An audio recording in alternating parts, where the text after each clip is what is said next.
মামা ভাড়া তো 100 টাকা। জীবনের প্রথম বরকে নিয়ে এসেছি তো, নতুন অভিজ্ঞতা, একটু বাড়াই দিন। নতুন অভিজ্ঞতা? তাহলে ভাড়াই নিয়েন না, নতুন অভিজ্ঞতা স্কোয়ার। একটা কাজ করতে পারেন, আমার সাথে আসেন, পোলাও কোরমা খাবেন, নতুন অভিজ্ঞতা কিও।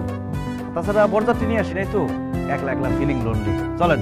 ঠিক আছে মামা, আমি রিক্সাটা সাইডে রাখে আসি, আপনি আগাই যান।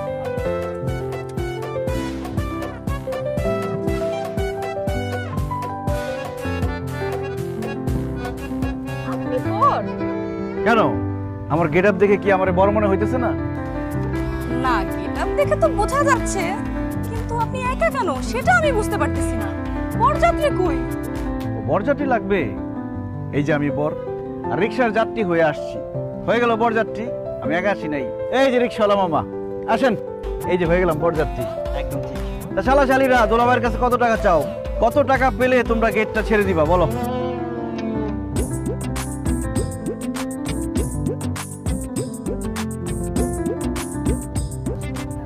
মনে হচ্ছে বেশি টাকা চাই।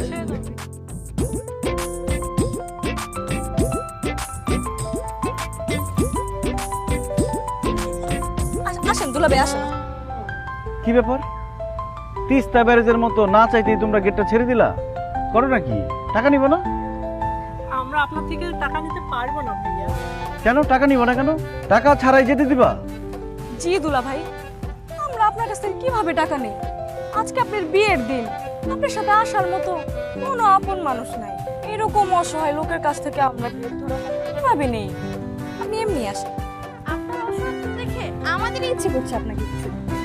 তাই আমাকে দিতে ইচ্ছে করতেছে?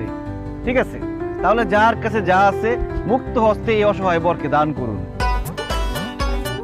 ভাইয়া দিয়ে দেন তো। হ্যাঁ দেন। দেখি আপনি খুশি হয়ে কিছু দেন। এই মামা, এ নাও তোমার রিক্সা ভাড়া। এখন একটা হোটেল থেকে কাচ্চি বিরিয়ানি কিছু একটা খাই নিন। আমার মনে হয় না এই বাড়িতে আপনার খাওয়াটা হতো। যান, ভালো থাকেন। যান, টাকা দেখেন, তাহলে পেট ভরে দিন।